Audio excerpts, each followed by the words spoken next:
හොඳයි. අපිට ප්‍රශ්නයක් ඇවිල්ලා තියෙනවා. කවුද මේ වෙලා තියෙන්නේ? චතුරංග. චතුරංග අහනවා කොහොමද සර් කියන්නේ ඔවුන් මට ඊර්ෂ්‍යයි කියලා. ඊර්ෂ්‍යාවට මොකක්ද ඉංග්‍රීසියෙන් කියන්නේ? ඒක නම් දන්නෝ නේද? jealous. jealous කියලා තමයි කියන්නේ. හැබැයි ඔය අකුරු දන්නේ නැතුව ඇති. ගොඩක් අය වචනේ දැනගත්තට අකුරු දන්නේ නැහැ. ඒක නිසයි මම නිතරම පන්තියේදී කියන්නේ ඉංග්‍රීසි පත්තර කෑල්ලක් හම්බ වුණත් ඒක කියවන්න. තේරුම් නැති වුණාට කමක් නැහැ. එතකොට ඉංග්‍රීසි වචන ඇහැට හුරු වෙනවා. ඇහැට හුරු වෙනවා. ඒ නිසා ඒ වැඩේ කළේ නැත්නම් ඔබ අද ඉඳන්වත් පටන් ගන්න. හරි. පත්තර කොලයක් හම්බ වුණත් ඉංග්‍රීසි වාක්‍ය තියෙන ඔබ කියවන්න.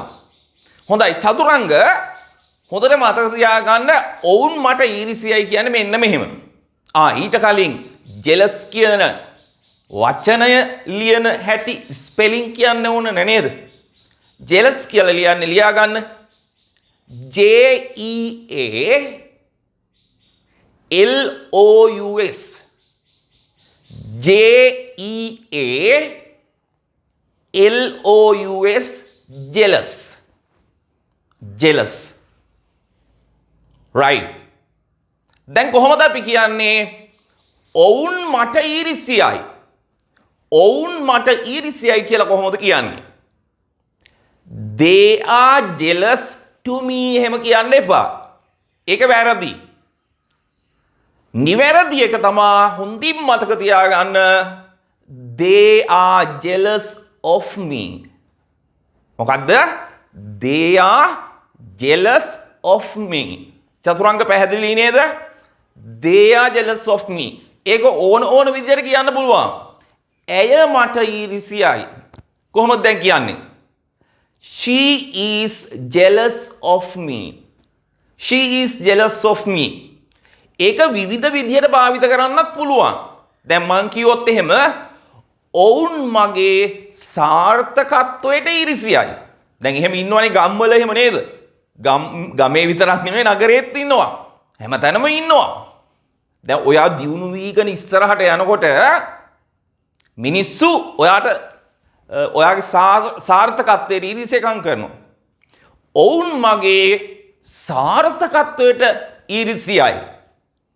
කොහොමද කියන්නේ? සාර්ථකත්වයට කියන්නේ success. success.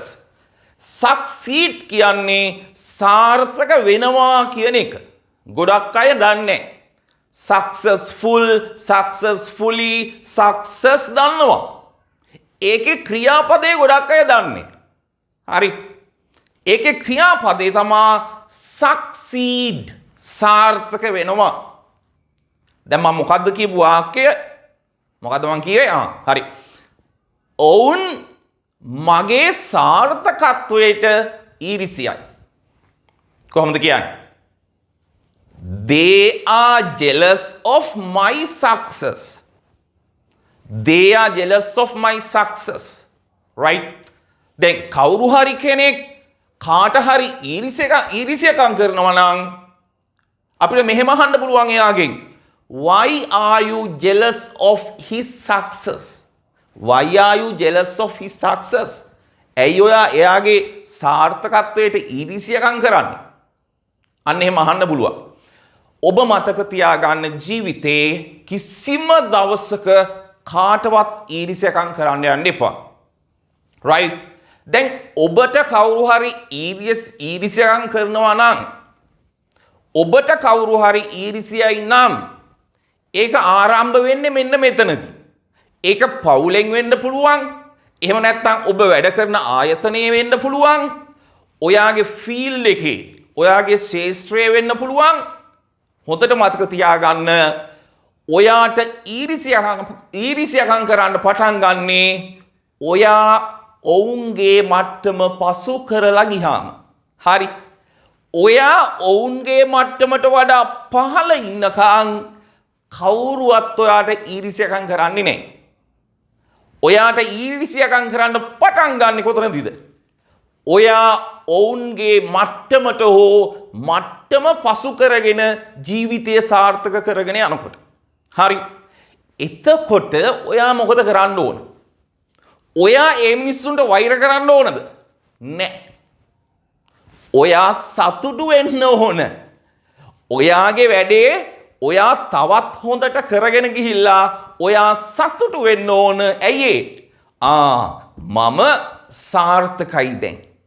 අරයලා මට ඊර්ෂ්‍යකම් කරන්නේ මම ඔවුන් පසු කර ගිය නිසා කියලා ඔයා සතුටු වෙලා ඔයාගේ වැඩේ ඔයා කරන වැඩේ ඊටත් වඩා හොඳින් කරන්න ඕන. දැන් ගුරුවරු වශයෙන් අපි දැනුම විතරක් නෙවෙයි, නොලෙජ් එක විතරක් නෙවෙයි, සබ්ජෙක්ට් එක විතරක් නෙවෙයි. නේද? අපි දන්න දේවල්, අපි ඉගෙනගත්ත දේවල් ඔබට කියලා දෙන්න ඕන. එතකොට තමයි ඔයත් ඔයාගේ ජීවිතය සාර්ථක කරගන්නේ. අපි අපේ ජීවිතය සාර්ථක කරගත්තා වගේ ඔයා සාර්ථක කරගන්නේත් ගුරුවරු වශයෙන් අපි විෂයත් එක්කම අපේ අත්දැකීම් අපි ඉගෙන ගත්ත දේවල් උගන්වනකොට. ඔයා දන්නවද මේ දැන් කවුරු හරි ඊර්ෂ්‍යාකම් කරනවා නම් ඒ ඊර්ෂ්‍යා කරන මිනිස්සු කවදාවත් සාර්ථක වෙන්නේ නැහැ. හේතුව ඔයා දන්නවද? හරි. ඕක අර law of attraction කියන පොතේ ලස්සනට තියෙනවා. හරි. පුළුවන් නම් හොයාගෙන කියවන්න. දැන් අපි හිතමු මෙහෙම අල්ලපු ගෙදෙට්ට කාර් එකක් ගේනවා. හරි. අල්ලපු ගෙදෙට්ට කාර් එකක් ගේනවා. හරි. මොකක් හරි විට්ස් එකක් හරි හයිබ්‍රිඩ් එකක් හරි මොකක් හරි වාහනයක් ගේනවා. හරි. එතකොට අල්ලපු ගෙදර එක්කෙනා අනිත් එක්කෙනා ඔහුට ඊර්ෂ්‍යාකම් කරනවා. ඔයාම බලන්නකෝ. හරි. අරයා කාර් එකක් ගෙනහැල්ලා දැන් ගෙදර කතා වෙනවා. හරි. පපුව පිච්චෙනවා. පපුව දනවා. ඇයි? අල්ලපු ගෙදර එක්කෙනා කාර් එකක් ගෙනාපු නිසා. හරි. හොඳට මතක තියාගන්න ඔයා මොලේ දන්නේ ඊර්ෂ්‍යාව. හරි. මොලේ දන්නේ ඊර්ෂ්‍යාව. මොලේ හිතන්නේ මෙයා වාහනවලට කැමති නෑ කියලා. හරි. මෙයා වාහනවලට කැමති නෑ කියලා තමයි මොලේ හිතන්නේ. එහෙම හිතලා කවදාවත් ඊර්ෂ්‍යාකම් කරන මිනිසයාට වාහනයක් ගන්න බැරි වෙනවා. හරි. ඇයි? ඔයා ඒ වාහනේ දකින්න වෙලාවට නේද? එයා ඒ වාහනේ දකින්න වෙලාවට ඊර්ෂ්‍යයිනේ. හරි. ඒතර බුද්ධිය දන්නේ මනස දන්නේ ඊර්ෂ්‍යයි කියලා මෙයා වාහන වලට කැමති නෑ කියලා තමයි හිතන්නේ. හැමදේම එහෙමයි. දැන් ඔබ බයික් එකක් ගත්තේ, එහෙම නැත්නම් ඔබ වාහනයක් ගත්තේ නේද? ඔබ ඒ ගැන සිහිනමවලා නේ ආසාව හිතේ ඇති කරගෙන එහෙමනේ ගත්තේ නේද? හරි. හිතේ ආසාව තිබ්බොත් තමයි ඒ දේ ලැබෙන්නේ. හරි. තමන්ට ලබා ගන්න ඕන දෙයකට ඔබ ආස කරන්න. තව මිනිස්සෙක් ඒක ගත්තොත් ආස කරන්න. සතුටු වෙන්න. හරි. එතකොට තමයි ජීවිතෙත් සාර්ථක වෙන්නේ ඔබේ. ඔබට ඒක ආශිර්වාදයක් වෙනවා. හරි. අපි මොනවද කතා කර හිටියේ?